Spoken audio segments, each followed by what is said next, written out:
Umberto Eco's Name of the Rose, a discernment by Christopher Robert Neal, Juris Doctorate, Part 3. I will read the short chapter called Note, and then I will read it with explanations of the various names and titles that are here. Note, Adso's manuscript is divided into 7 days, and each day into periods corresponding to the liturgical hours. The subtitles in the third person were probably added by Vallée, but since they are helpful in orienting the reader, and since this usage is also not known to much of the vernacular literature of the period, I did not feel it necessary to eliminate them. Adso's references to the canonical hours caused me some puzzlement, because their meaning varied according to the place and the season. Moreover, it is entirely probable that in the 14th century, the instruction given by Saint Benedict in the rule The instructions given by Saint Benedict in the rule were not observed with absolute precision. Nevertheless, as a guide to the reader, the following schedule is, I believe, credible. It is partly deduced from the text and partly based on a comparison of the original rule with the description of monastic life given by Edward Schneider in Les Hours Benedictines, Paris, Grasset, 1925. Matins, or matins, which Adso sometimes refers to by the older expression vigili or vigilie,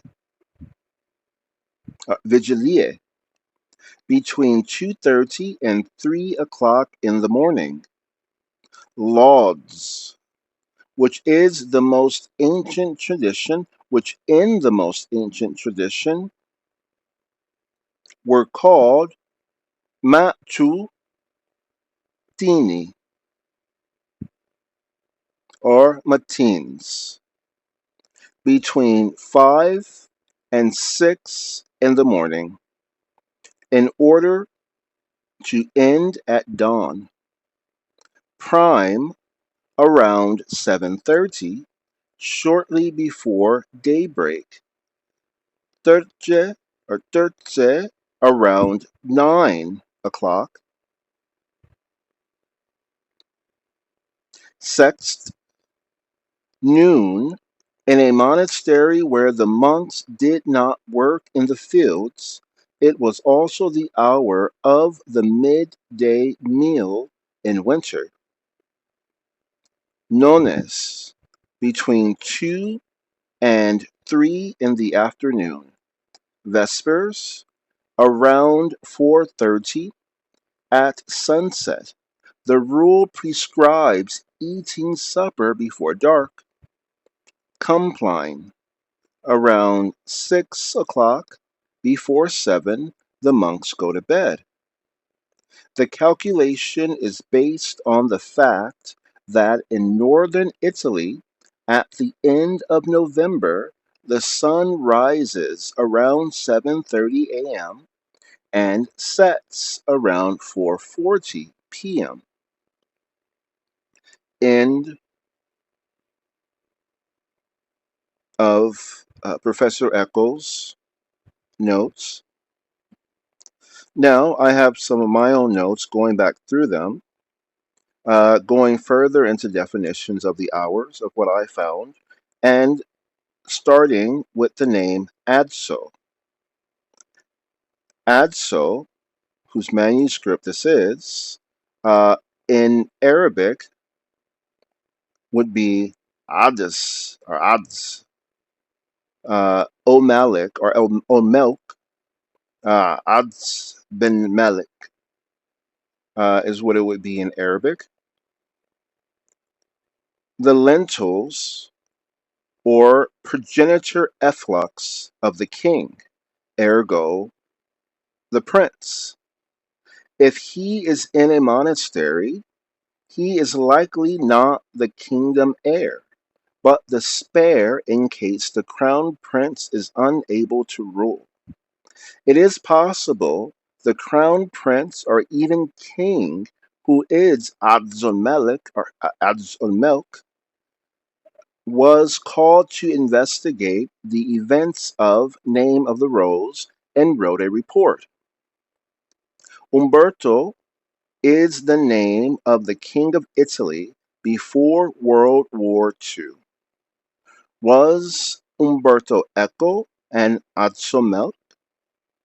An echo is still the voice of the original speaker amplified. And here I have a note, story of the true lentils of Jacob to the daughter of Esau and mother of Joseph and Benjamin, Rachel bat Esau bar Isaac bar Avra Hammurabi. We have certain things in the Chumash, the books written by Moses, the Torah, inspired to him and even spoken to him directly by God, but prepared for these people he brought out of Egypt. Moses is believed to have been the son of a Hebrew woman and a Cushite man. The Cushite man was of a royal heritage, and his job was to work as the priest of Ptah. Ptah is the creator god, the Lord, the same one that we believe uh, is still worshipped today. He just had that name. And his mother was Hebrew. Uh, and we know her story about causing this child. And Moses so was darker skinned. The Cushite people are black. And at some point, Moses marries a Cushite woman. So he was sent not down the Nile River, as we understand. The Nile River is huge and full of crocodiles.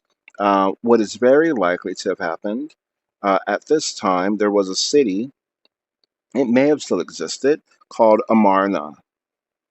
And Amarna was built by uh, the chosen heir, possibly, of Amenhotep III, he who shall not be named, so I won't say his name here, but he may have been Amenhotep IV. I have beliefs that he was Joseph himself, Joseph, who we're going to talk about. And he built this city, Amarna, right across the Suez Canal, I believe on the Sinai, or very close to that area. And it was a very modern construction compared to what we have today. We would recognize it. And there was an inlet, a water feature that carried things from one end, from maybe outside the gates, uh, with an opening into the king's palace. It could have been a way of delivering mail or food or something else. And in this case, a baby was delivered to the court, to the wife of Amenhotep III's heir, Amenhotep IV. Uh, it is possible. Oh well, so no, that's I apologize. That's too early in time. So this would have been a delivery system he created at that time. This wasn't when Moses lived. Later on, during the reign of Ramses II, His Majesty Ramses II, they may have had this city still, and they would have sent it up anything up this rivulet. It is also possible that a corniche, which like they have now off the Nile River, was dug to bring water into a seaside palace or a Nile side Nile or Nile side palace of the king, of the pharaoh, if you like, and that is where baby Moses would have been sent up as the royal, as he had duties for the household there. It may have been raised in that respect, half Hebrew, half Cushite, and the Cushites had the priesthood of Ptah, one of the oldest gods ever, the creator god, which may have come up from Ethiopia or from an even more ancient African heritage because of the nature of evolution and where people came from in Ethiopia, people, humans. So knowing that, and it's important that we get to Joseph, there is a story in the Chumash written by Moses, and because this is in part his story, he may have had some reason to not hide it, but couch it in some mystery. And that mystery was uh, the mother of, or the wife of Isaac, the mother of the twins, Esau and Jacob, Esau having been born minutes earlier, we believe, or even some time earlier than Jacob. Uh, Esau came out hairy, covered in hair, and Jacob came out smooth. Um, these could also be couched in some other things or not. It may have been that Esau, they both were hairy, but Esau's hair was red, uh, and Jacob's hair was blonde. So you can see the red hair all over Esau's body, but not the blonde hair all over Jacob's body. And so that was one way that we can offer that the Lord used to distinguish them. One day, the mother of, uh, well, their mother, Jacob's mother, came to him and said that they were going to plan to give him the birthright over his brother Esau for a number of reasons. One being that Jacob was likely more willing to produce a large number of children than Esau was. But Esau would produce children as well. So the classical story goes that there was a trade. Uh, Jacob made a batch of lentils, a type of vegetable that looks like a bean, lentil soup. In Arabic, it's called adis. Seeds, they look like little seeds. They may be seeds. And and his brother had been working all day and was very hungry. And he said, uh, brother, Esau would say, give me a bowl of lentils. It is my right as your brother to be, to eat your food. And Jacob is said to have said, in exchange for your birthright. And after that, it said that so famished that Esau agreed. All right. So then he gave him a physical bowl of lentils, these this seed, others that we still eat. Um, Now, sometimes you use a physical action to represent something else. I believe, and I've come to the enlightened understanding, the kesh, uh, meaning an enlightened understanding, uh, that what they were doing, since Esau had a right to eat the food that was there, if anything, he may have grown it. One brother does one work outside, the other does something inside.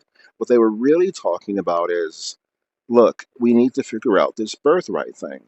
Uh, I may not want to have my children go through with this elaborate plan of Avraham Arabi uh, to integrate his family from Babylon and Assyria into the Egyptian line. I don't know if I, and bring them back here to this land that he created. I don't know if I want to do all that. So, how about this?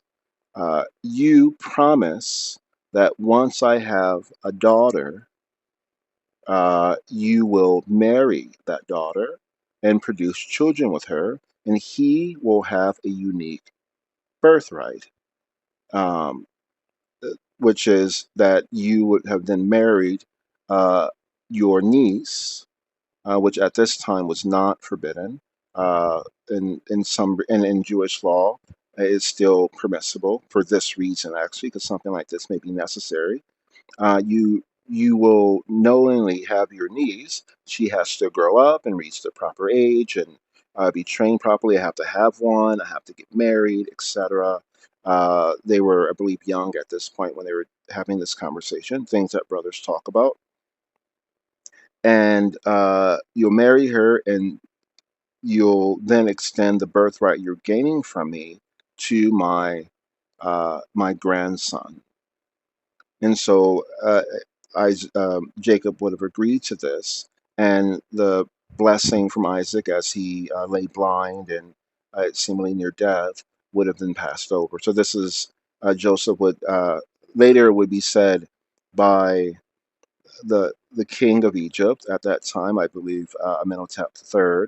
This is of the guile of you women, the guile of you women. This is something that a woman would have thought of.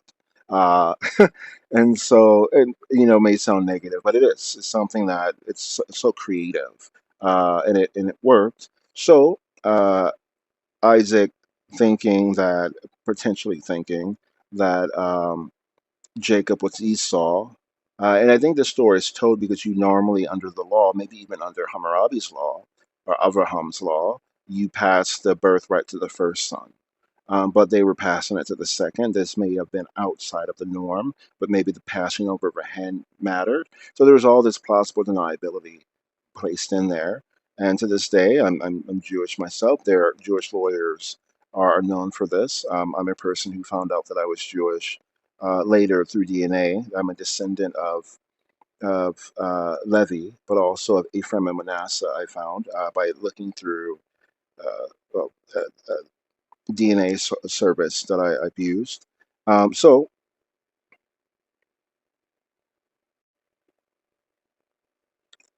eventually, Jacob marries. He marries the mother of the six brothers that are known, and he marries again.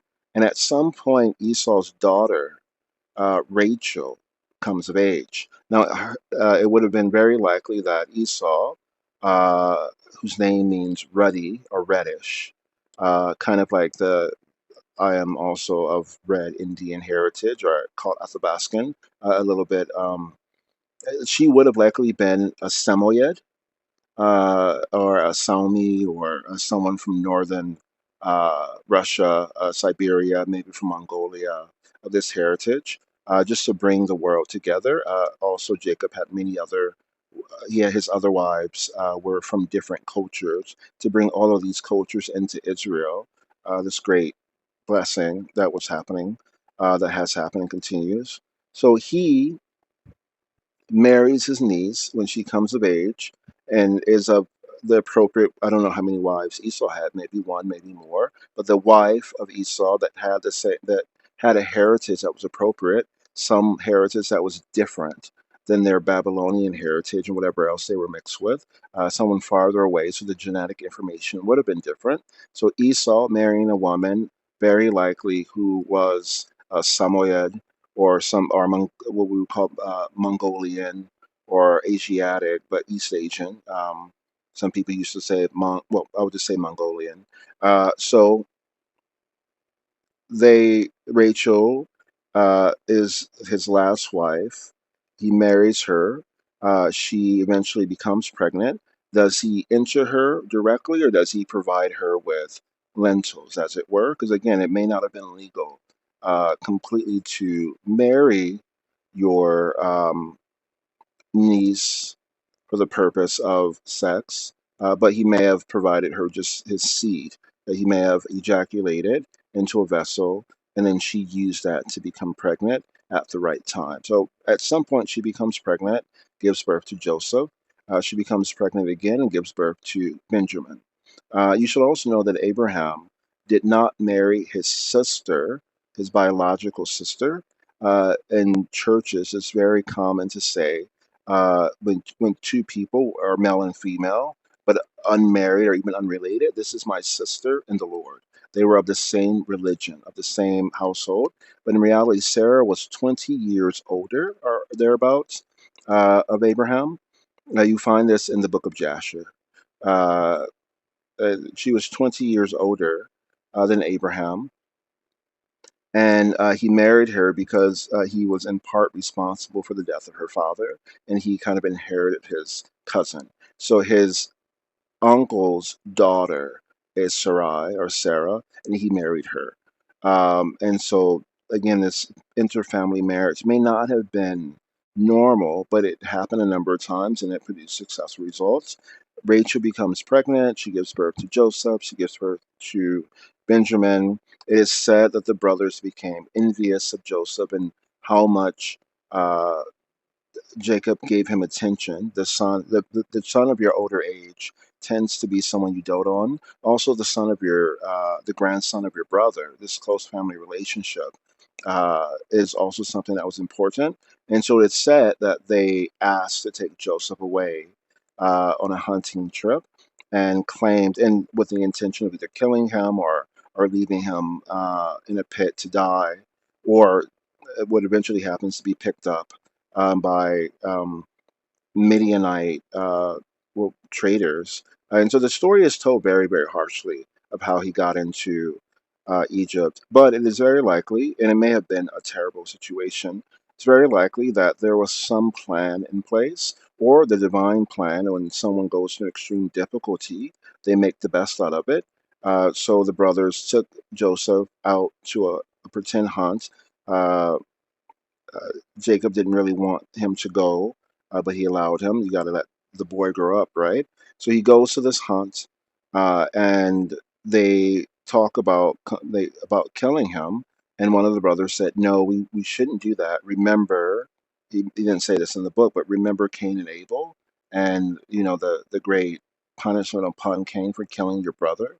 So they may have said, "Okay, we won't do that." Whether it was divine or the divinity has set in place a certain way that we react to fratricide, to killing your brother. So why don't we leave him in a pit? Sometimes they say in a well.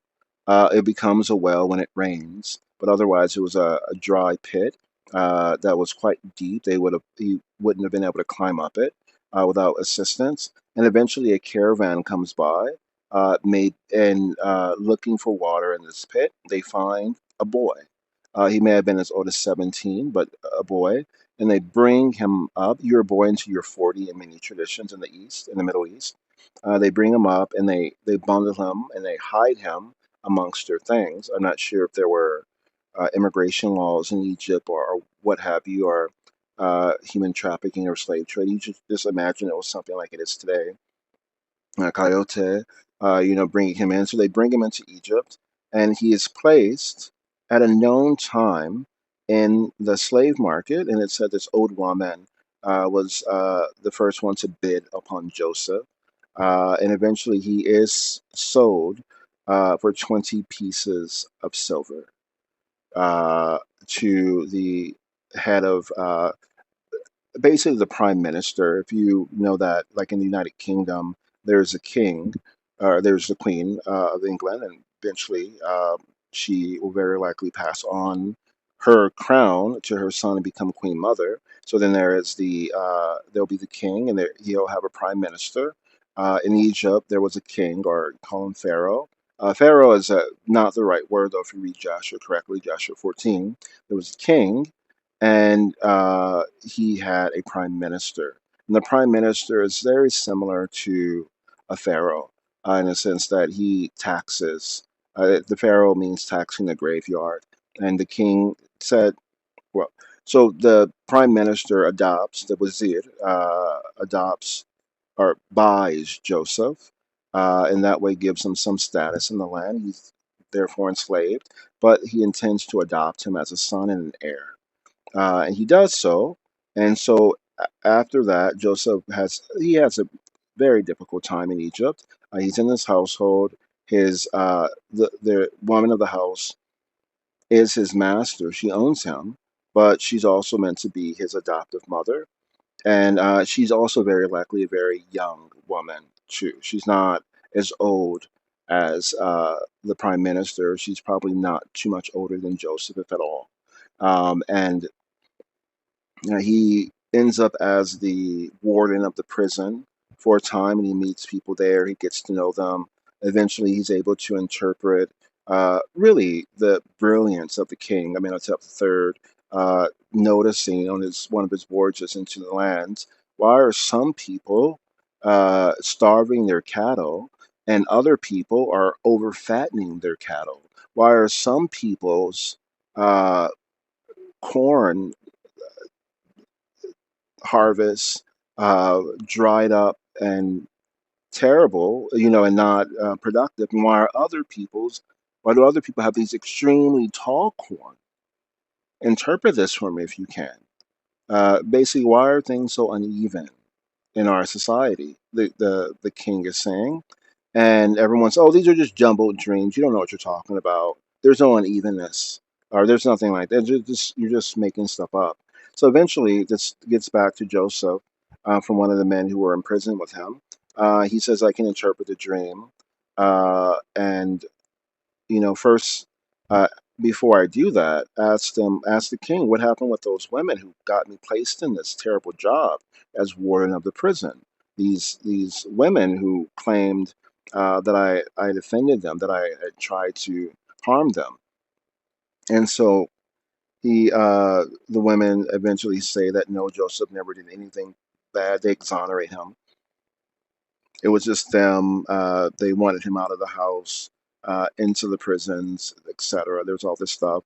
So Joseph comes before the king and interprets the dream and says, um, there will be a famine. There'll be 3.5 years. So he interprets the dream, meaning, what are you going to do about it? I need someone to take charge of this. I'm king. I get to say what happens. Well, there will be three. So let me tell you my idea. I'll give you 3.5 years where there'll be a bumper crop for everyone, and then we'll put all but 10% of it away and store it. And there'll be 3.5 years where there'll be very little growing anywhere in the kingdom, including over in Canaan and beyond. There'll be very little. Egypt had some rulership all the way to Persia. And then Joseph says, and put me over the storehouses so I can monitor them. And trust me, nothing will happen poor with them. And so the king says to him, or says about this interpretation, bring this man to me and attach him to my person. Now, he was already the prime minister's. Was he his enslaved person? Was he his adoptive son? In Egypt, there is no adoption traditionally, but he wanted Joseph to inherit his position.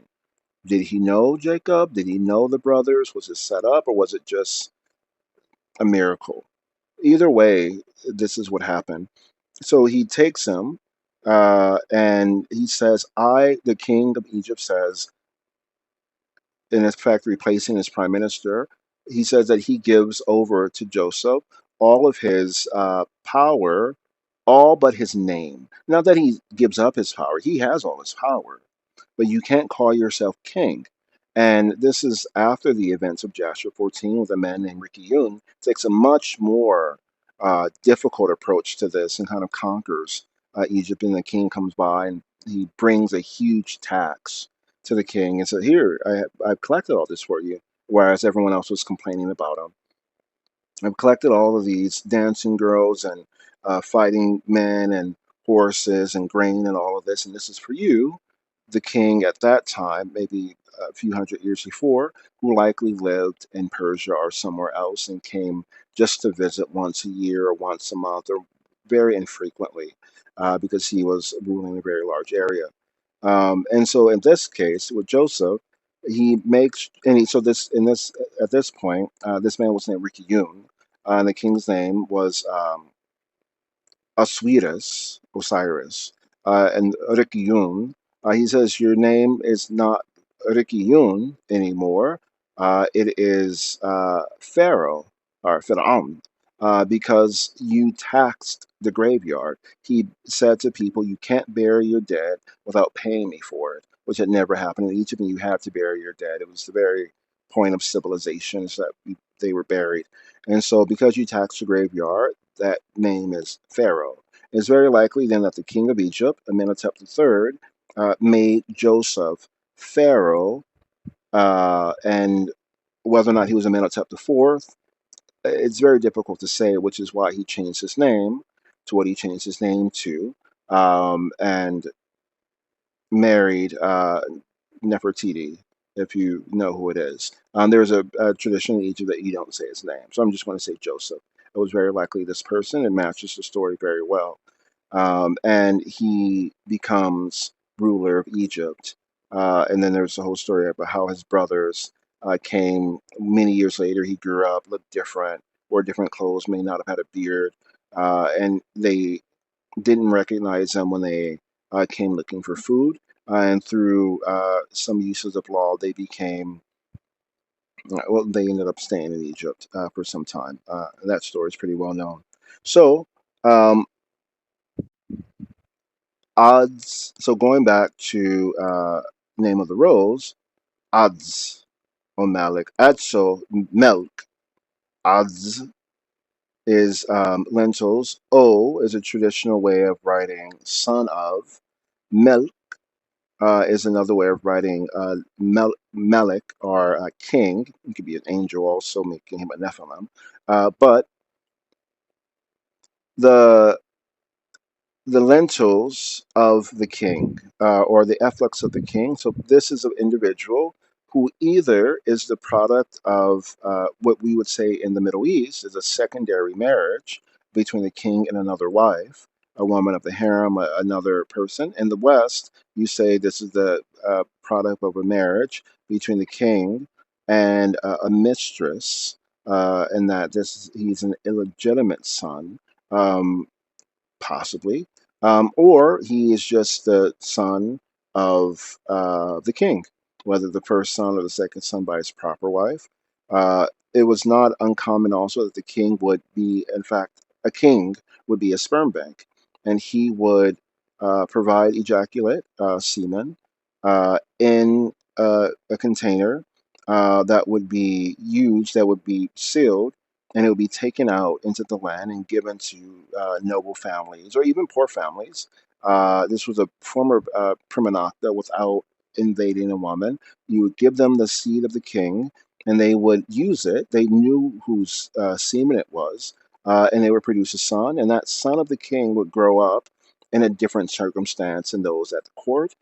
Maybe there was a record of who they were, but not everyone knew that they were all these descendants of monarchy just out there. And so, even to this day, a person like myself who went to my true ancestry.com and put in my DNA information that I got from myheritage.com, um, found that I have a tremendous amount of connection with the various royal families of not only Europe, uh, Japan, and also I'm a descendant of the oldest Native Americans in the United States, who've all, since 36,000 years, become many different groups. How did that happen? My family may have a better explanation, but I imagine at some point this Adzo milk entered my family line, and someone had it. It is possible too that someone like Prince Harry, or Prince William, or Prince Carl Philip of Sweden may leave their adas, their lentils, at a sperm bank or send them out and have children in places where we don't really know, to continue the royal line elsewhere, and to see if there is something. Well, and so to make sure that the family perpetuates. So what happened to the Romanov family of His Majesty Peter, or of His Majesty Nicholas II, when they were just all killed? What happens when you kill an entire family? Well, what if he had lentils out in the world somewhere, where other relatives were found, and how would you, and then you had some way of determining that these were his actual uh, children. Now, DNA, there was a way in Egypt to do this too. There was a blotter stain. You would take a bit of saliva and add a liquid to it, and it would create a pattern. And if you looked at that pattern, it's very similar to early or looking at DNA. If you compare it close enough, you knew two people were at least related, and it may have been quite advanced. So it was known that you could know for sure. Now we have DNA, and if for some reason there's a need to add monarchy to a country in the world, you could possibly do it. Or a person may honestly, beyond just ruling, hey, help us out. We have what we have here, but now if your family help us with our rulership, help us with our people, help us understand things better. You grew up in an environment very different. So this is one of the reasons why this takes place. Um, okay, so going back to Azumel, so that's what that is. So was Umberto Eco an Azzo Milk? And Echo was still the voice of the original speaker amplified. So I told the story of the true lentils of Jacob to the daughter of Esau and mother of Joseph and Benjamin. Rachel bat Esau, bar Isaac, bar Avra, Hammurabi. I believe Abraham was Hammurabi. Their stories very much overlap. If you look at how Abraham's described in Genesis and how Hammurabi is described, there's a lot of it. Uh, Avra, Ham, um, Ham being one of the sons of Noah, a predecessor of Abraham, or Arabi. O Rabbi, you can say son of a lord, or Arabi, a place. It's not just an Arab, it's a person now, but it's a person. An Arab is a person who is very well spoken, and Abraham was known to be extremely well spoken in terms of making legal or logical arguments that were used to convince people to do things for him. You would call them a bard. Okay. So going next to the next part here, Adso's manuscript is divided into 7 days, and each day into periods corresponding to the liturgical hours. The subtitles in the third person, the subtitles in the third person were probably added by valet. But since they are help, and valet is what? A person who supports, usually a king or someone like that. So if you're going to send your son to a monastery, you probably also sent a valet with him, someone to support him, whether or not people knew. The subtitles in the third person were probably added by valet, but since they are helpful in orienting the reader, and since this usage is also not unknown to much of the vernacular literature of the period, I did not feel it necessary to eliminate them. Right, so I didn't really add any notes there. Adso's reference to the canonical hours caused me some puzzlement because their meaning varied according to the place and the season. Moreover, it is entirely probable that in the 14th century, the instructions given by Saint Benedict in the rule were not observed with absolute precision. Nevertheless, as a guide to the reader, the following schedule is, I believe, credible. It is partly deduced from the text and partly based on a comparison of the original rule with the description of monastic life given by Edward Snyder in Les Horas Benedictines, The Benedictine Hours, Paris, Grisette, 1925. And then he begins with matins, and I have some explanation here too, or here. Matins, which Adso sometimes refers to by the older expression vigil, vigilia, vigilance, between 2:30 and 3 o'clock in the morning.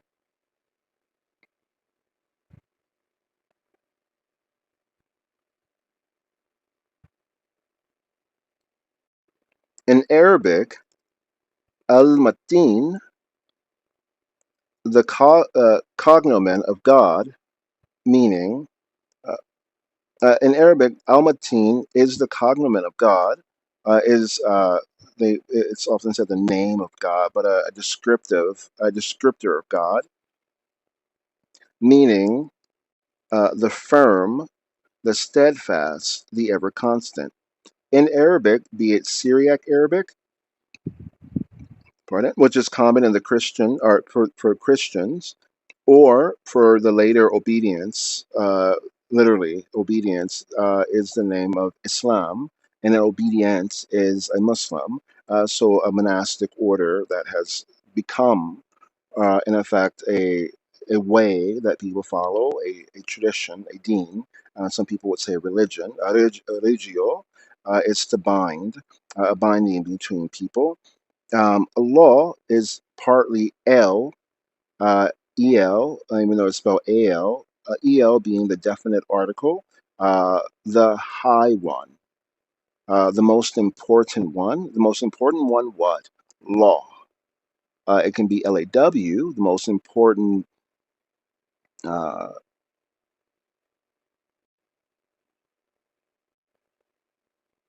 rule, or you can say the most important God, the high God, the most important God. Even if you don't know who he is, even if you don't know what it is whoever is the most important God. There's a phrase that is often said between two people who may have different religions. You say your prayer. We pray between the two of us to reach the material success of the greatest man in our family, Ie Danamada, in the name of the God, in the name of the highest God, you and I share in common, is what the phrase is. So in Arabic, Al Matin is the cognomen of God or Allah, meaning, so in Arabic, Al Matin is the cognomen of God or the high God, the highest God, meaning, and the meaning of this word Al Matin is the firm, the steadfast, the ever constant. So going into some examples, Al Matin is the one who is most steadfast and solid, the one whose strength produces certitude, the one who is loyal, firm, and constant, the one whose nature is the utmost firmness and steadfastness, the one who can easily overcome anything through supreme firmness and strength of determination, from the root mim ta noon, uh, gematria 40450, which has the following classical Arabic meaning to be, which has the following classical Arabic connotations: to be strong, stout, firm, hard; to be solid, robust; to be steadfast, certain, sure; to possess any quality in a strong degree; the hard outer or apparent part of something; elevated and hard ground.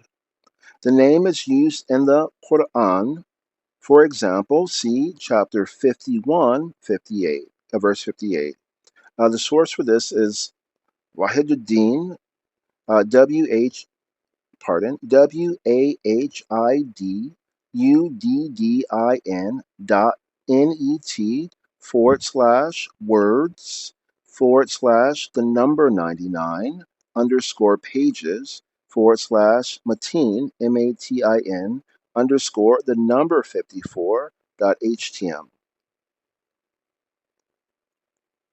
It is very possible that whether or not in the 14th century this was a Templar uh, monastery, it may have had some influence from the Syriac Christian Church or Syriac Catholic Church and used Arabic terms that were common in Syria first. And the whole point of this is if you wake up for Matin between 2:30 and 3 o'clock in the morning, you are one of those will be firm, steadfast, and ever constant. And that's the gift of waking up at that hour to pray,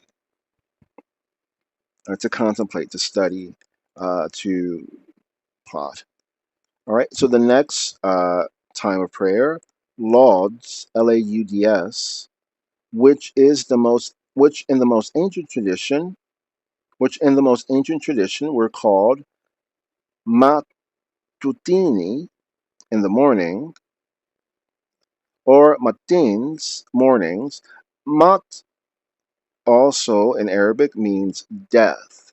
So there's almost a combination between an Arabic word and a Latin term. In French, it is called le petit mot, the little death, though it may or may not have the same connotation as it does in French. So matutini in the morning, or matins morning. Though if we talk about the adas or the ads or the lentils, this may be the time when these very intelligent highborn men, just like the Vestal virgins were highborn, were providing lentils to go out into the world and produce children. Um, between 5 o'clock in the morning, between 5 and 6 o'clock in the morning, in order to end at dawn. And I've defined these terms at uh, Etymology Online, which is at ETYMONLINE.com.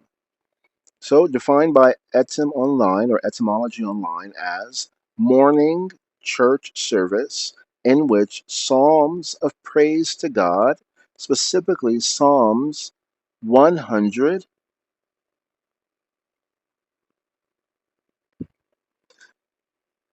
148 to 150, CXL, VIII to CL are sung mid 14th century from Old French lauds, sung devotions, lauds. It also means praise highly, sing the praises of, from the late 14th century, from Old French lauder to praise extol, from Latin laudare to praise, commend, honor, extol, eulogize, laudare, from laus, laus, genitive of laudis, praise, fame, glory, probably from the echoic Proto-Indo-European root lu, and cognate with Old English liud, song, poem, hymn, likely for an oud or a guitar, like a stringed instrument, from Proto-Germanic luthen, not Luther or luti, but luthen, source also of Old Norse lehud, strophe, German Lied, song, Gothic Lufun, to praise, related, lauded, lauding. So for one who wakes up at this time, between 5 and 6 in the morning, you are singing praises to the High One, to God, but also you will be one who is praised highly, and people will sing to you. So this is a place where they likely determine who would be in the choir and go out and sing carols and other things to the people, and also who would teach songs to those who would praise them later. Choir leaders who would teach those who would come into the choir. All right. Uh, Prime is the next one. Prime around 7:30, shortly before daybreak. Termination or terce around 9 o'clock in the morning. Um, and in Arabic, this is a time called Doha, which is mid morning. It's one of the non canonical, non essential, but considered one of the great times to pray. So the meanings of this from Etym Online or Etymology Online: earliest canonical hour of the day, 6 a.m. From Old English prim and Old French prime, and directly from medieval Latin prima, the first service, from Latin prima ora, the first hour of the Roman day, from Latin primus, first, the first part, see prime as an adjective, In classical Latin, the noun uses the adjective meant, first part, beginning, leading place. So when you want to know something about when Jesus was crucified, it mentions a certain hour of the day to another certain hour of the day. You say it was the ninth hour of the day, which we'll get to. You count from 6 a.m. in the morning. That may be a sundial clock or something more efficient.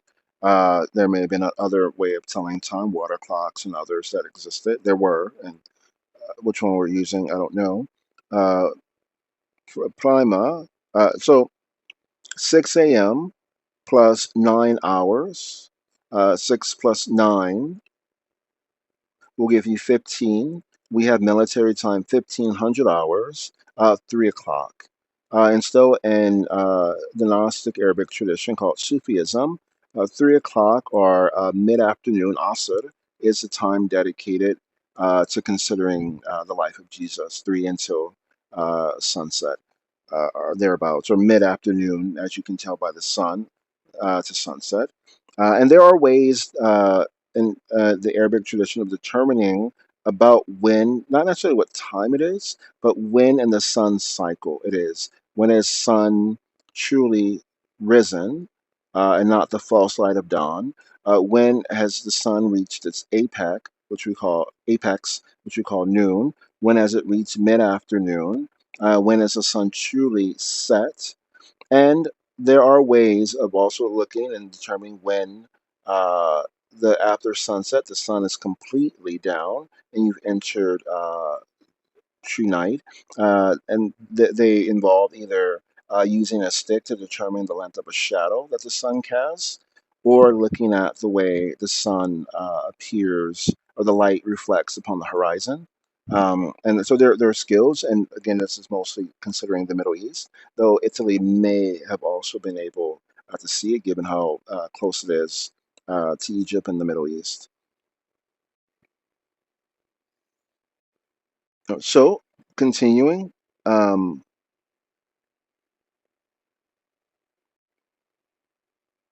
So in classical Latin, the noun uses the adjective meant, first part, beginning, leading place.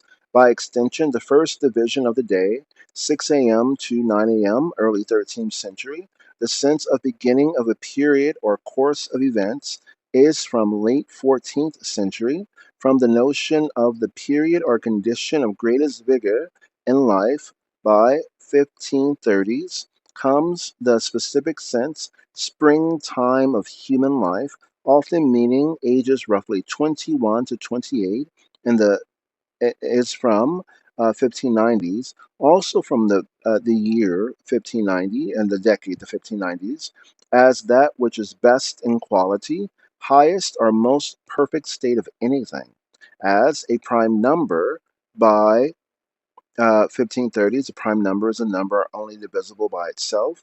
Uh, while one is considered the prime number, the first prime number is 23. To feel to feel, charge, load a weapon before firing. 15, so the primate, 15 probably from prime, an adjective, general sense of perform the first operation on, prepare something, especially wood, etc., for painting, is from circa 1600 to prime a pump. 1769 meant to pour water down the tube, which saturated the sucking mechanism and made it draw up water more readily. Related primed priming. So many people know, I don't have the Korea text for where this is. Masturbation is something that is generally proscribed within the Catholic Church, or at least within certain elements of it. And you would assume monks would be proscribed, prevented from masturbating. What does every word you hear in church that you can or can't do has a meaning? That's why we're going through it. What does masturbation mean? It means to do something without a purpose, without an intention, without a cause. So if these men in this monastery were practically a sperm bank. They were not, well, uh, what they were doing to produce semen would not be masturbation because it had a purpose to it.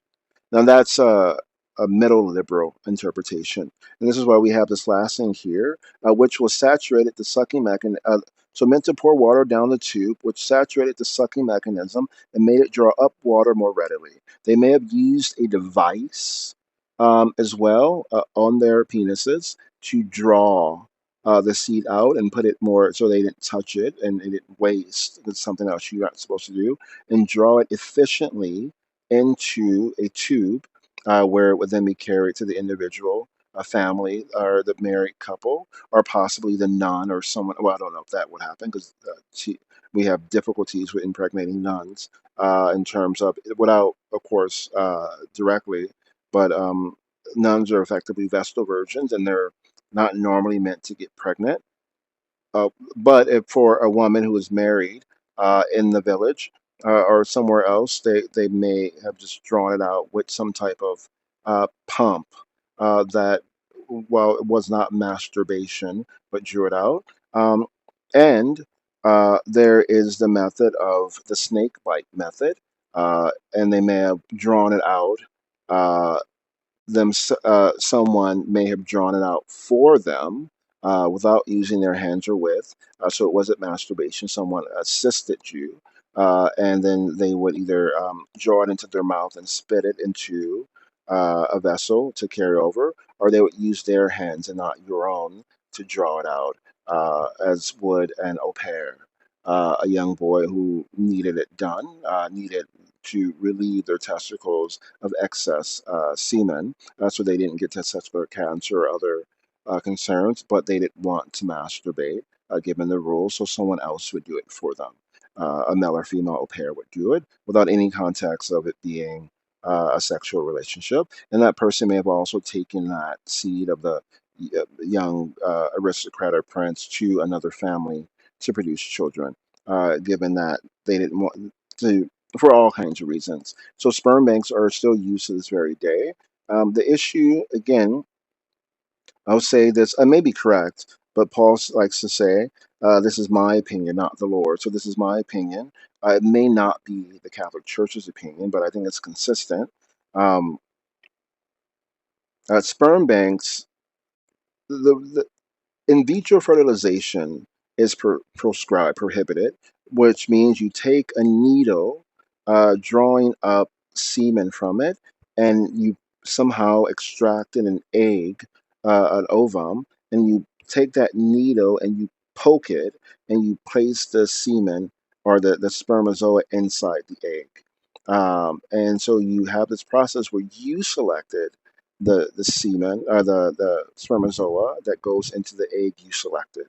Whereas what this method is that you take possibly a dropper and you absorb the seed, and then the woman enters it into maybe it's leaning upwards into her vaginal canal, and they wait and see if there are valid or very good spermatozoa who make it to an egg that is ready to be fertilized. And so you allow the body's natural process to the self selected spermatozoa who wins the race to the egg and the egg that is ready to be fertilized. You don't really know which one is.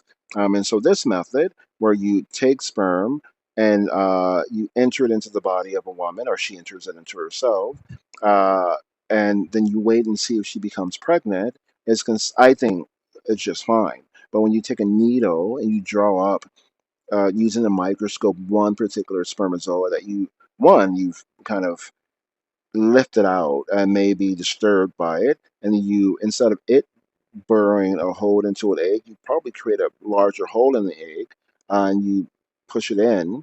This method is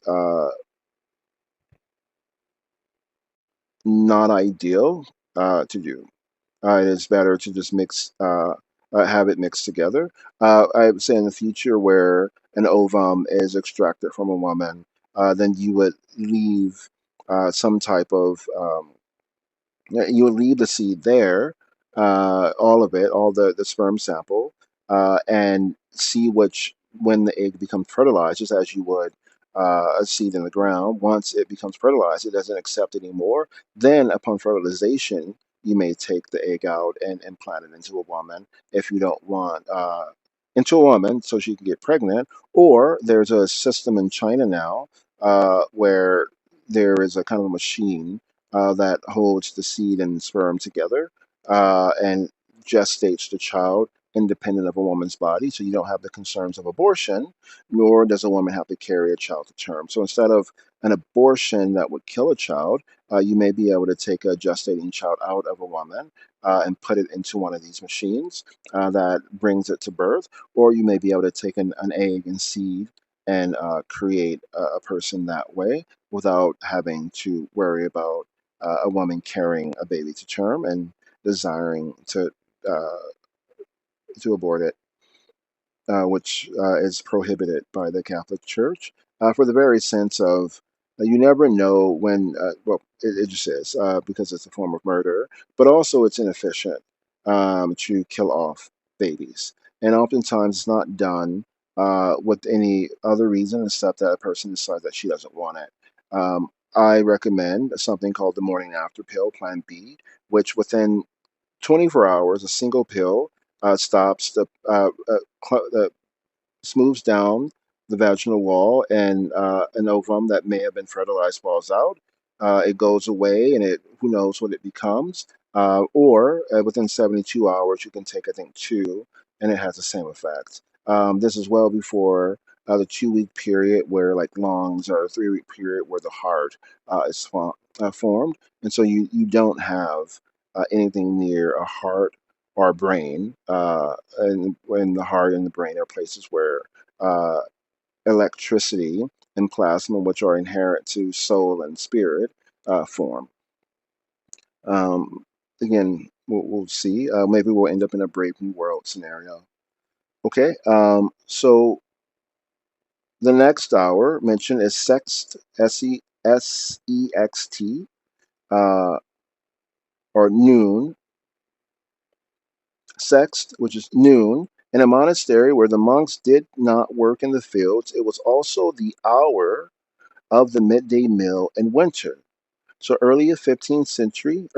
the etymology, early 15th century, third of the lesser canonical hours in churches and religious houses, from Latin sexta, hour, feminine of sextus, ordinal of sex, see six, the office of the sixth hour, originally improperly said at midday. Also, the interval of a sixth in music, etc. Um, so there's the famous Pythagorean statement, which I modified a bit. There, there is geometry in the humming of the strings of light. There is music in the space between the spheres.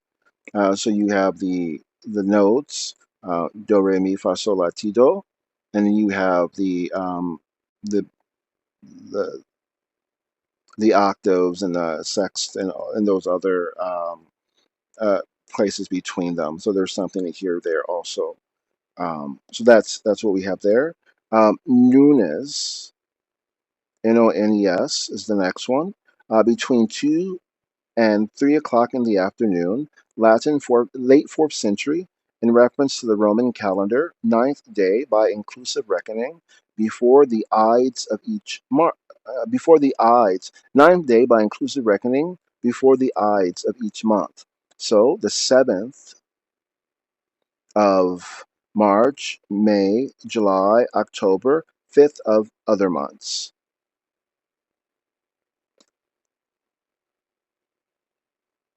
So, in addition to it being between 2 and 3 o'clock in the afternoon, there is something called the Ides of each month, the very middle of the month, the 15th. So the Ides, or the 15th of the month, if the month is March, May, July, or October, that date, the nones of the month, is the 7th of the month. If the month is January, February, April, June, August, September, November, December. The Nunes is the fifth of the month. From Old French nuns and directly from Latin nonne, accusative nonas, feminine plural of nonus, ninth, contracted from novenos or novum, nine. So now we're going to go into the number nine. In phrase to the nines, in the phrase to the nines, it means to perfection, fully or elaborately. 1787, first attested in Burns, apparently preserves the ancient notion of the perfection of the number as 3 times 3, such as the nine muses, the nine worthies, ancient personages famous for bravery, and the nine orders of angels. The Book of St. Albans, Albans, Albans is another word for white, or maybe white or brown. The Book of St. Albans, in the sections on blasonry, lays great stress on the nines in which all perfect things, orders of angels, virtues, articles of chivalry, differences of coat, armor, etc., occurs. And this is from Weekly. No one seems to consider that it might be a corruption and misdivision of to then honest, literally for the one purpose or occasion, to then honest, instead of known as to then honest, Teo, Thenenes, Teo, new word, Then, new word, Anes, instead of Nunes, the then honest. Literally, for the one, to then honest, for the one, purpose or occasion, a similar construction to which yielded nonce. Century Dictionary suspects it is a corruption of Middle English to then eine, to the eye, to the eyes. Alla einein, like known as nein, einein, to the eyes, the two, einein, the two eyes in Arabic is einein. So there also may be something there too. Uh,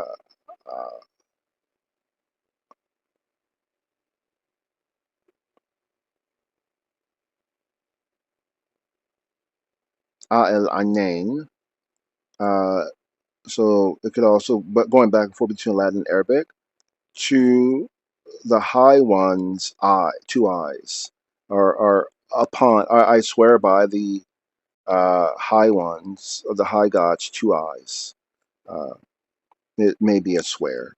The ecclesiastical sense of daily office set originally at the ninth hour of the day is from 1709, originally fixed at ninth hour from sunrise, hence about 3 p.m., now usually somewhat earlier, from Latin nona, hour, ninth hour, from feminine plural nonus, ninth. It was also used from circa or around 1300 in a general sense of midday, see noon.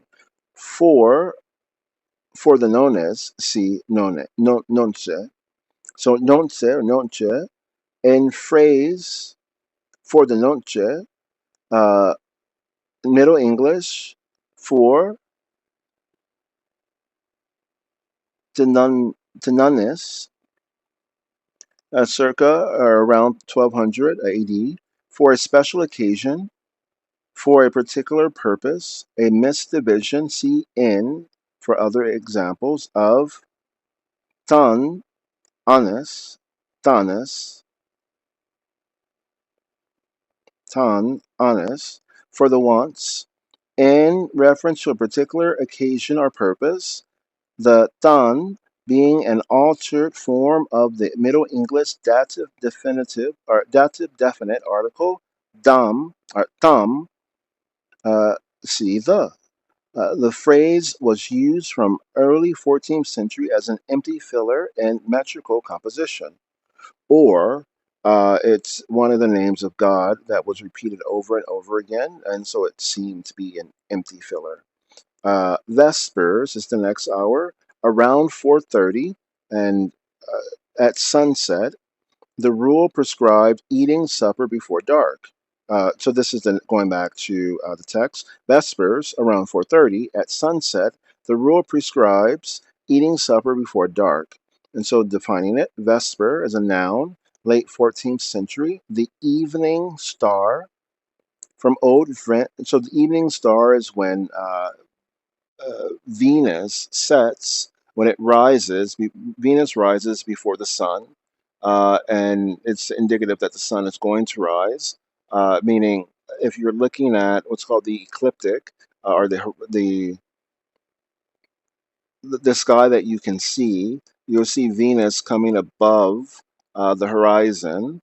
It's called the morning star before the sun rises, and you'll see often at certain times Venus setting before up under the horizon before the sun sets. And it said that Venus has a very special relationship with the Earth. So the evening star, so Vesper, late 14th century, the evening star from Old French vespre, evening, nightfall, 12th century modern French vepre, from Latin vesper, masculine, vespera, feminine, evening star, evening west, related to French hesperos, and ultimately from Proto-Indo-European eukero, evening, night, source also of Armenian gesher, Old Church Slavonic večero, Polish Vi Cezur, Russian Večer, Lithuanian Vekaras, Welsh Uker or Euchre, Old Irish Fescor, evening, perhaps an enlarged form of root we, we dash, meaning down, we or down, uh, wee lad, down lad, or small lad. So we, down, source of Sanskrit ava, down, downward, thus literally direction in which the sun sets, meaning evening is attested from circa 1600. Vespers, sixth canonical hour, is attested from 1610s from plural of Latin vespera, evening. The native name was evensong, Old English Affensong. Then the next hour, compline, Compline, around 6, before 7. So we began our conversation at compline, and it's now after 7. So around 6, before 7, the monks go to bed. The last canonical service of the day, early 13th century, compli, compl, com, compellen, from Old French compli, comply, uh, 12, or obey, 12th century, from medieval Latin completa, from Latin completa, hour, from completus, see complete, or the adjective, with unetymological noun, so called because the service usually completes the religious exercises of the day. Originally, it was said after the evening meal and before retiring to bed, but in later medieval times it shifted to immediately after Vespers. Something key here is retiring to bed does not necessarily mean you went to sleep. That means that you were finished with your official duties of the day and you retired to the place where your bed is. Some people had candlelight or lamps, or others that they would continue doing work, and others may, as we'll see in the book, go out and have other activities. I don't know that you are confined to your bed, but you need to go there, make sure it's safe, make sure there's everything's present, make sure that everyone's accounted for. You and your roommate, your cellmate, as it were, are both there. And from that accounting, you may go as you will and as is easy in the dark. The calculation is based on the fact that in northern Italy at the end of November, the sun rises around 7:30 a.m. and sets around 4:40 p.m. So I finish now at after compline. I finished my compline after 7. I apologize. At 7:20. Today is 7:30, 2022.